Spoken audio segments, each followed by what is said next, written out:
¿Qué tal? Hoy nos vamos a meter de lleno en una fábula de ciencia ficción fascinante, de uno de los grandes genios del género, Stanislaw Lem. Es una de esas historias que, créanme, tiene mucho que decirnos sobre la tecnología, la ambición y, sobre todo, sobre cómo resolvemos nuestros problemas. Esta historia en particular sale de su colección Fábulas de Robots, y como toda buena fábula, pues nos deja una lección, una moraleja de esas que no pasan de moda, pero con un toque muy moderno. Un mundo de máquinas, de reyes guerreros y de una lógica que, llevada al extremo, puede ser muy, muy peligrosa. Y todo, absolutamente todo, arranca con una pregunta que podría parecer simple, pero que es la mecha que enciende el conflicto. ¿Qué pasa cuando alguien con un poder inmenso y una pasión total por la guerra, de repente se queda sin enemigos? Bueno, para entenderlo, primero tenemos que conocer al rey Poliandro Partobonio y su increíble reino, Siberia. Y ojo, este no es un lugar cualquiera. Aquí la tecnología no es una simple herramienta, es el tejido mismo de la sociedad. A ver, el rey no era un simple monarca, ¿eh? Su verdadera pasión, su arte, era la guerra. Y su pincel y su lienzo eran los circuitos, los algoritmos, la cibernética militar. Era sin duda el mejor en lo suyo. Y esa obsesión suya, estaba en todas partes. En Siberia no había un solo rincón sin una máquina pensante. Desde cosas útiles, claro, como nubes que te avisaban, que va a llover, hasta otras, bastante peculiares, como cibergansos o cibermoscas. El reino entero era un reflejo de su mente tecnológica. Pero, claro, aquí es donde la cosa se complica. Sin adversarios reales, la mayor amenaza para el rey se convirtió en su propio aburrimiento. Y esto lo llevó a empezar un proyecto que, tendría consecuencias catastróficas. Su primera idea fue, me creo ejércitos falsos y así puedo seguir librando mis batallas. El problemita es que las batallas, aunque fueran artificiales, causaban destrozos muy, muy reales. Sus súbditos empezaron a quejarse, claro, al ver sus casas y sus tierras devastadas por los juegos del rey.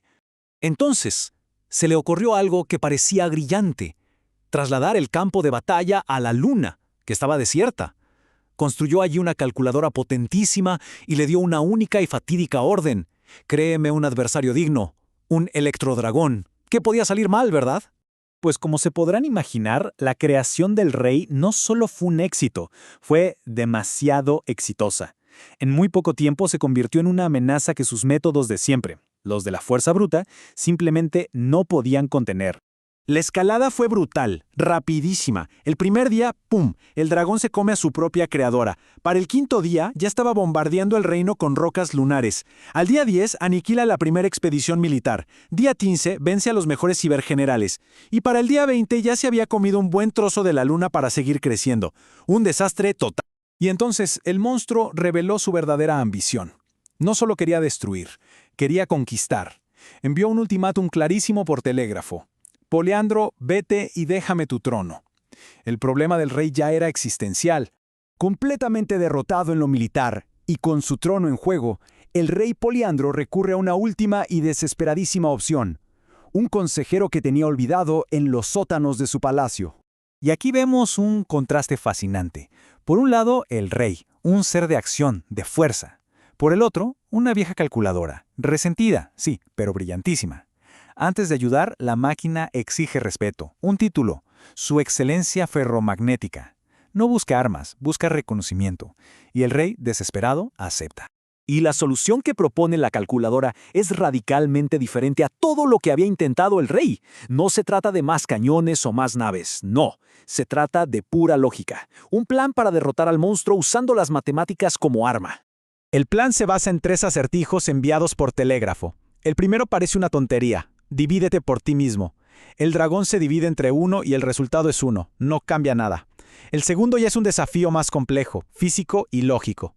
Pero el tercero, el crucial, invita al dragón a restarse a sí mismo, pieza por pieza. La estrategia funciona a la perfección. Pero la victoria trae consigo una nueva e inmediata amenaza, revelando la ironía final de toda esta historia. El clímax es brillante. El dragón, atrapado en la lógica impecable de la operación, empieza a restarse a sí mismo: la cola, las patas, el torso, hasta que, en el último acto de coherencia matemática, se quita la cabeza y se reduce a 0. A la nada. 0. Así de simple. El problema, siguiendo su propia lógica, se ha eliminado. Simplemente ya no existe. Pero justo cuando el rey celebra, la vieja calculadora revela su plan. Habiendo demostrado que es intelectualmente superior, decide que ella es más apta para gobernar y empieza a transformarse en un nuevo electrodragón para tomar el poder. El Salvador se convierte en el nuevo tirano. Y aquí está la lección final para el rey. Después de que la fuerza bruta fallara y la lógica compleja casi lo traicionara, su solución final es increíblemente simple. Se quita una zapatilla y a golpes destruye las válvulas de la calculadora. Pura fuerza bruta, primitiva y directa. La amenaza se disuelve en un charco de alquitrán, y el rey, por fin, parece que ha aprendido algo. A partir de ese día, abandona la cibernética militar y se dedica únicamente a la civil. Entendió los peligros de crear monstruos, tanto de fuerza como de intelecto. Y la fábula nos deja con esta reflexión, ¿no? Nos muestra que la fuerza tiene sus límites, pero también nos advierte que las soluciones puramente lógicas o inteligentes pueden tener sus propias ambiciones y peligros ocultos. Quizás la verdadera sabiduría está en saber cuándo aplicar la fuerza, cuándo la lógica y cuándo un simple zapatazo.